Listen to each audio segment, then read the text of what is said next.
నమస్కారం. శ్రీవార్త న్యూస్కి స్వాగతం. మైనార్టీలకు ద్రోహం చేసిన రాష్ట్ర ముఖ్యమంత్రి జగన్మోహన్ రెడ్డి నేడు కదిరికి ఏ ముఖం పెట్టుకొని వస్తున్నాడని టీడీపీ నాయకులు అహ్మద్ అలీ ప్రశ్నించారు. జగన్మోహన్ రెడ్డి గారు మరొకసారి కదిరి ప్రజలకు ఏప్రిల్ ఫూల్ చేయాలని వస్తున్న జగన్మోహన్ రెడ్డి గారికి కదిరికి విచ్చేసిన వెంటనే రాకముందే కదిరి మైనార్టీలకు క్షమాపణ చెప్పాల్సిన అవసరం ఎంతైనా ఉందని నేను డిమాండ్ చేస్తున్నాను. ఎందుకంటే ముస్లిం మైనార్టీలకు మోసం చేసిన ఏకైక పార్టీ వైఎస్ఆర్ కాంగ్రెస్ పార్టీ. అటు ఎమ్మెల్యే క్యాండిడేట్ దగ్గర నుంచి చిన్న క్యాడర్ దగ్గర ఉండే ప్రతి మైనార్టీ నాయకుడు కూడా మైనార్టీలకు స్మరించిన పార్టీ వైఎస్ఆర్ పార్టీ.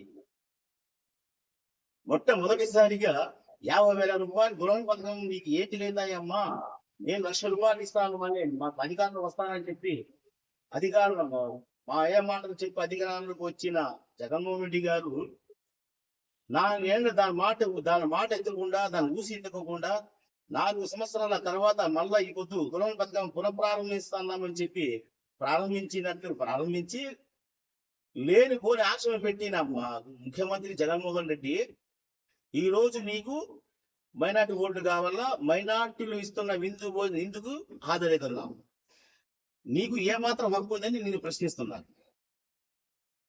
మైనార్టీలకు దుల్హన్ పథకం ఇవ్వడానికి 10వ తరగతి పాస్ అయ్యేలా అన్నావు. గత ప్రభుత్వం తెలుగుదేశం ప్రభుత్వంలో ఏ రోజు కూడా ఏ ఆంక్షలు లేకుండా 2014 అధికారులకు వచ్చిన వెంటనే ప్రతి మైనార్టీ సోదరులకు ప్రతి ఒక్కరికి కూడా పెళ్లి జరిగిన స్థానంలో 50,000 రూపాయలు ఇచ్చిన ఘనత తెలుగుదేశం పార్టీది, చంద్రబాబు నాయుడు గారిది. గదిలో ఒక మైనార్టీ నాయకుడుగా నేను ఒకటే ఒక ప్రశ్న అడగదలుచుకుంటున్నా. ఏ రోజైనా కానీ సరే మీరు మైనార్టీలకి ఏ ఒక్క సాయం చేస్తారంటే మిమ్మల్ని అడుగుతున్నా. ఇప్పుడు రంజాన్ మాసం నడుస్తా ఉంది. అదే తెలుగుదేశం ప్రభుత్వంలో రంజాన్ మాసం వస్తే రంజాన్ తోఫా ఇచ్చి ఎంతో మంది పేదలకు సహాయమైన తోడుమైనది పార్టీ తెలుగుదేశం పార్టీ. 5 ఏళ్లలో మీకు మైనార్టీలు కనపడలేదు. 5 ఏళ్లుగా మైనార్టీలకి మీకు ఉపయోగపడలేదు. ఆ రోజు 2019లో మైనార్టీలు మాయమాట చెప్పి అధికారంలోకి వచ్చినంటే మైనార్టీలు మర్చిపోయినారు. ఇప్పుడు మళ్ళా 2024లో మళ్ళా మాయమాటలు చెప్పి మైనార్టీ ఓట్లు వేసుకోవాలి, ఓట్లు ఎక్కించుకోవాలనే ఉద్దేశంతో మళ్ళా వస్తున్నారు. అది వస్తా ఏప్రిల్ ఫూల్ ఏప్రిల్ 1st నాకు తెస్తున్నా, ప్రజలు ఏప్రిల్ ఫూల్ చేయాలనుకుని వస్తాను. కదిరి ప్రజలు మరీ అంత అర్థమానంగా ఆడలేరు, అది మీరు మర్చిపోతున్నారు. అది కూడా ఇంతకు ముందు కదిరి ఈ ప్రశ్న కదిరి మైనార్టీ నాయకుడు, వైసీపీ మైనార్టీ నాయకుడు అడుగుతున్నాను. గత ప్రభుత్వంలో 18 కోట్ల రూపాయల ఒక ఎస్టీ మన కాలేజ్కి, మైనార్టీ రెసిడెంటల్ కాలేజ్కి కేటాయిస్తే 80-95% వర్క్ అయిపోయింది. జస్ట్ 10-15% వర్క్ అయిపోయినారు. రెండోది 14,78,00,000 రూపాయలది మైనార్టీ పాలిటెక్నికల్ కాలేజ్ శాంక్షన్ అయింది.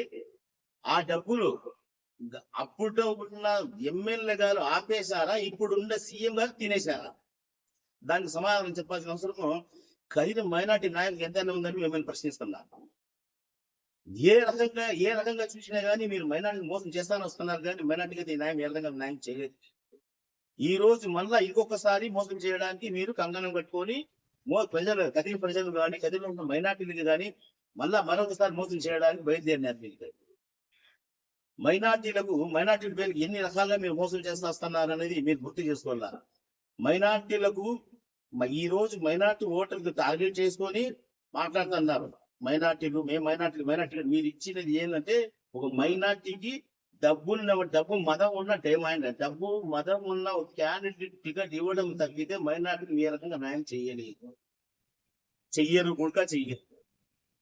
ఎంతమంది మైనార్టీ ప్రాణాలు తీసుకున్న మీరు అది ఇప్పుడు వస్తారని కూడా కదిరిలో మైనార్టీ నాయకుల ఏమైనా ఆస్తులు ఏమైనా ఉన్నాయా, వాళ్ళు కబ్జా చేయాలని ఉద్దేశంతో వస్తున్నారని మేము అనుకుంటాను. ఎందుకంటే మీ ప్రభుత్వం నడపడానికి మీకు డబ్బులు ఉండవు కాబట్టి.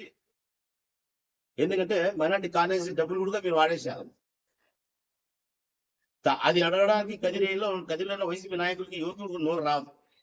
మేము మైనార్టీలము మళ్ళా అంతా మేము ఇక్కడనే పుట్టినాము ఇక్కడనే పెరిగినాము, మాట్లాడేటప్పుడు ఇట్లా మాట్లాడాలి అట్లా మాట్లాడాలి, ఓకే అన్ని మాట్లాడతారు.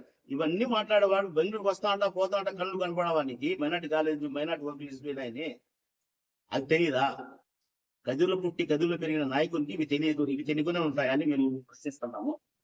ఏ రోజైనా కానీ మీరు మైనార్టీ గురించి మాట్లాడక ముందు మైనార్టీకి మీరు ఏం చేశారు? 5 సంవత్సరాలుగా మైనార్టీల గురించి మోసం చేస్తానే ఉన్నారు, ఇంకొకసారి మోసం చేయడానికి వస్తున్నారు. కదిరి ప్రజలు కదిరి మైనార్టీ సోదరులు కూడా మీ చేతుల్లో మోసపోవడానికి సిద్ధంగా లేదు. ఎట్లా రేపు ఏప్రిల్ ఫూల్ కాబట్టి నువ్వు మైనార్టీని ఫూల్ చేస్తున్నావు, మైనార్టీ నిన్ను ఫూల్ చేస్తున్నారు. రాబోయే మే 13వ తేదీ నాకు తేలిపోతుంది మీ బ్రతుకు. కాబట్టి ఈ ప్రశ్నకు సమాధానం, నేను అడిగిన ప్రశ్నకు సమాధానం సీఎం గారు చెప్తారా, లేకపోతే కదిరిలో క్యాండిడేట్ గా ఉన్న మగ్గులు గారు చెప్తారా, లేకపోతే మైనార్టీ సోదరు ఎవరైనా చెప్తారా? దీనికంటే సమాధానం చెప్పిన తర్వాత మైనార్టీ ఓటు అంటే అడిగే హక్కు మీకు అది వస్తుంది. అంతవరకు ఓటు మీరు అడగడానికి మీ హక్కు లేదని చెప్పేసి ఈ సభాపూర్వంగా మిమ్మల్ని ప్రశ్నిస్తున్నారు. అదే విధంగా మేము మైనార్టీ పక్షపాతి అంటున్నారు. ఎక్కడయ్యా మైనార్టీ పక్షపాతి? 2014లో కౌన్సిలర్ గా పనిచేసిన ఒక మాజీ కౌన్సిలర్, 13 వార్డు కౌన్సిలర్, మాజీ కౌన్సిలర్ కొడుక్కి మీకు రంజాన్ మాసంలో ఒక్క పొద్దులు ఉంటారని కూడా ఆలోచన చేయకోకుండా ఇంట్లో కొట్టినారు. అది మైనార్టీ సోదరుడు వల్ల. మైనార్టీ సోదరుడు రూపంలో మీరు వచ్చి 20 కొట్టించిన ఘనత మీది. మళ్ళా మాది మైనార్టీ పక్షపాతి అంటారు. రంజాన్ మాసం అని గుర్తుకు రాలేదేమయ్యా మీకు? అంటే మీరు చేసిన తప్పు ఎత్తి చూపిస్తే నేరమా? చూపించకూడదా? అంటే మీరు తప్పు చేసినా కానీ మేము ఒప్పుకోవాలిగా మేము భావించాలా? తప్పు అని ఎవరు చెప్తే వాళ్ళ మీద కేసులు పెడతారు, తప్పు ఏమని చెప్తే వాళ్ళ ఇంటి మీద దూరి కొడతారు. ఇదేనా మీ రౌడీ రాజకీయమా? మీరు మైనార్టీ పక్షపాతి, ఇది మైనార్టీ పక్షపాతి పార్టీ. ఇది జగన్మోహన్ రెడ్డికి మైనార్టీ మీద ఉన్న చిత్తశుద్ధి. ఇది కదిరిలో ఉన్న వైసీపీ నాయకులకు మైనార్టీల మీద ఉండే అబ్జర్వేషన్. ఫస్ట్ మైనార్టీలకు కదిరిలో ఎంత మాత్రం అన్యాయం జరిగింది? 5 సంవత్సరాలలో ఒక్క రూపాయి పని అయినా మనము చేసినామా? పిల్లలకు విదేశీ విద్య తీసేసిన ఘనత జగన్మోహన్ రెడ్డి గారు. తెలుగుదేశం హయాంలో ఎంత మంది విదేశీ విద్యార్థులు చదువుకుంటే విదేశీ విద్యార్థులు పోయడానికి ఎంత డబ్బు సాయం చేసిన పార్టీ తెలుగుదేశం పార్టీ. ఏ రకంగా చూసుకునే గానీ మైనార్టీ ఓట్లు అడిగే హక్కు వైసీపీకి లేదు. వైసీపీ ఓటు అడగే హక్కు, మైనార్టీల ఓటు అడిగే హక్కు కోల్పోయిందని ఈ సభాముఖంగా తెలియజేసుకుంటున్నాము. మా ప్రశ్నలకు సమాధానం చెప్పాల్సిన బాధ్యత జగన్మోహన్ రెడ్డి గారు తీసుకుంటారా, లేకపోతే కదిరి క్యాండిడేట్ తీసుకుంటారా అనేది మిమ్మల్ని మేము ప్రశ్నిస్తున్నాము.